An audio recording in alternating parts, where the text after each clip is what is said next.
बच्चों, मैं आज आपको पाठ 8 गुलिवर की यात्रा पढ़ा रही हूँ।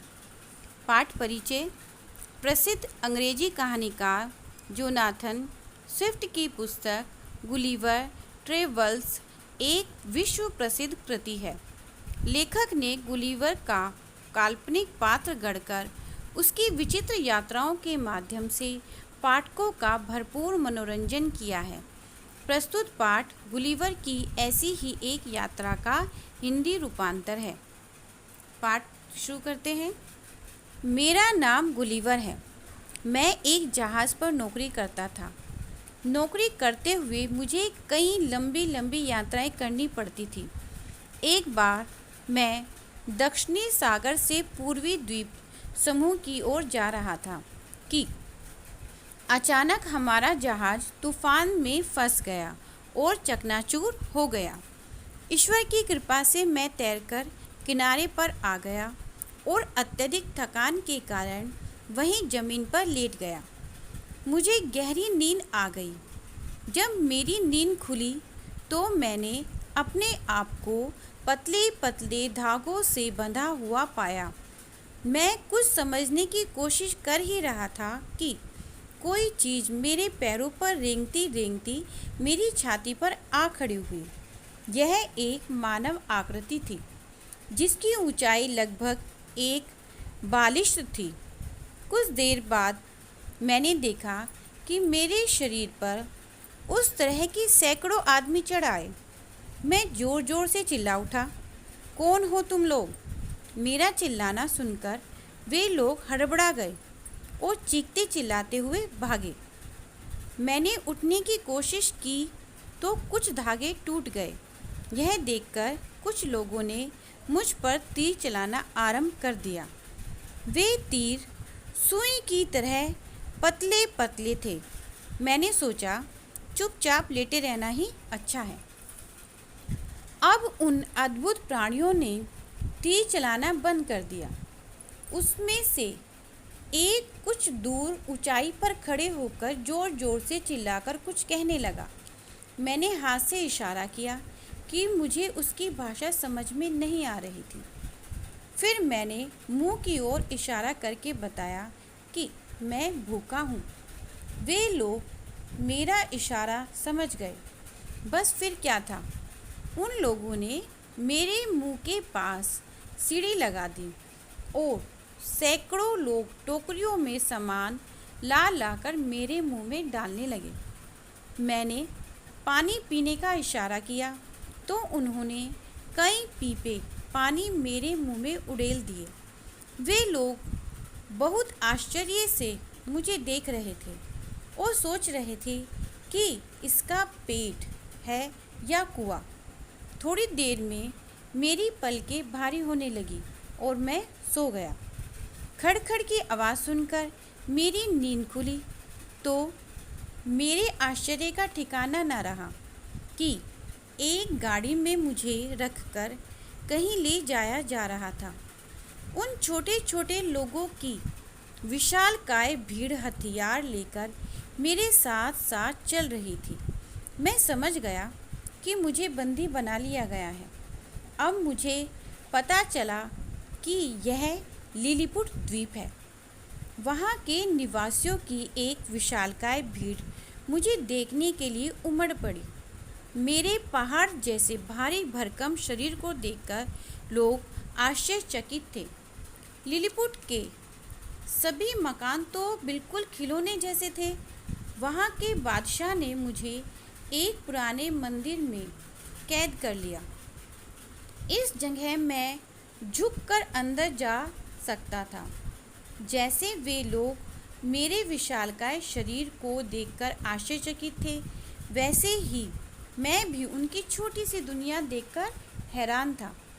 एक दिन कुछ शरारती लोग मुझ पर तीर चलाने लगे। एक तीर मेरी आंख पर लगा। यह देखकर सिपाहियों ने 6 व्यक्तियों को गिरफ्तार कर मुझे सौंप दिया। 5 को तो मैंने अपने कोट की जेब में रख लिया। एक को उंगलियों में पकड़कर मुंह में ले जाने लगा। वह आदमी डर के मारे बुरी तरह से चीखने लगा तो मैंने उसे ज़मीन पर छोड़ दिया।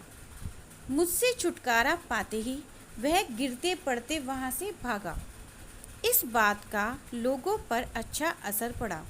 बादशाह ने जब यह सुना तो उसने मेरी बहुत प्रशंसा की। राज दरबार के कुछ व्यक्ति मेरे खाने पीने के खर्च को देखकर सोचने लगे कि इस तरह तो देश में अकाल पड़ जाएगा। वे विषैले तीरों से मेरी हत्या कर देना चाहते थे, परंतु सौभाग्य से बादशाह उनकी बातों में नहीं आया। उसने मेरे खाने पीने का सारा उत्तरदायित्व अपने ऊपर ले लिया और 6 विद्वानों को मुझे उस देश की भाषा सिखाने के लिए नियुक्त कर दिया। मैंने जल्दी ही वहाँ की भाषा सीख ली। वे लोग मेरे व्यवहार और स्वभाव से बहुत खुश थे। जब वे निडर होकर मेरे पास आते, कभी वे सिर पर उछलते कूदते और कभी नाचने लगते। बच्चे तो मेरे बालों में आँख मिचोली खेलते। इस तरह मैं उन सब के लिए खिलौना बन गया था। एक दिन मैंने बादशाह से प्रार्थना की कि वे मुझे छोड़ दें। बादशाह ने मेरी प्रार्थना इस शर्त पर स्वीकार की कि मैं बादशाह की आज्ञा के बिना कहीं न जाऊं और किसी देश से युद्ध छिड़ जाने पर लिलीपुट वासियों की मदद करूं।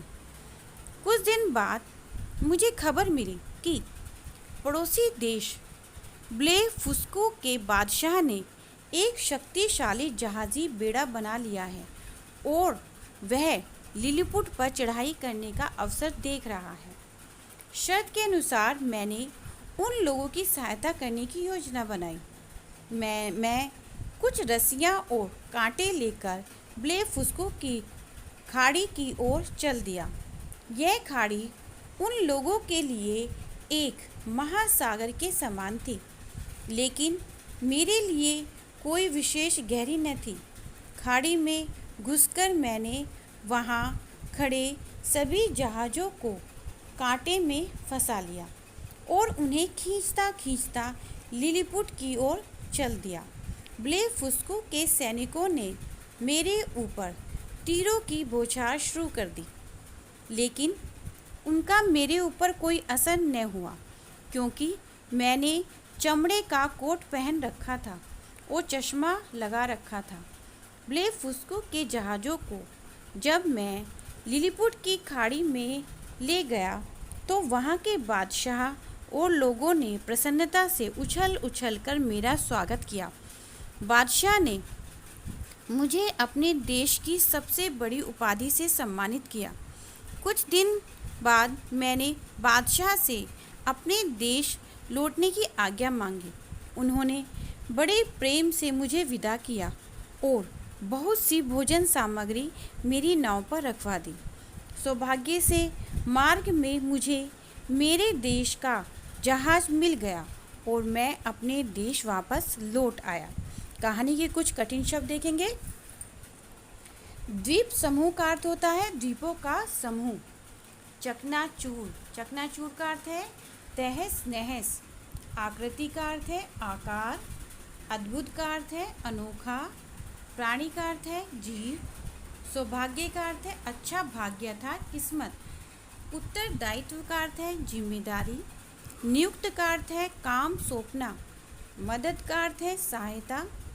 अवसर का अर्थ है मौका। उपाधि का अर्थ है पदवी। धन्यवाद।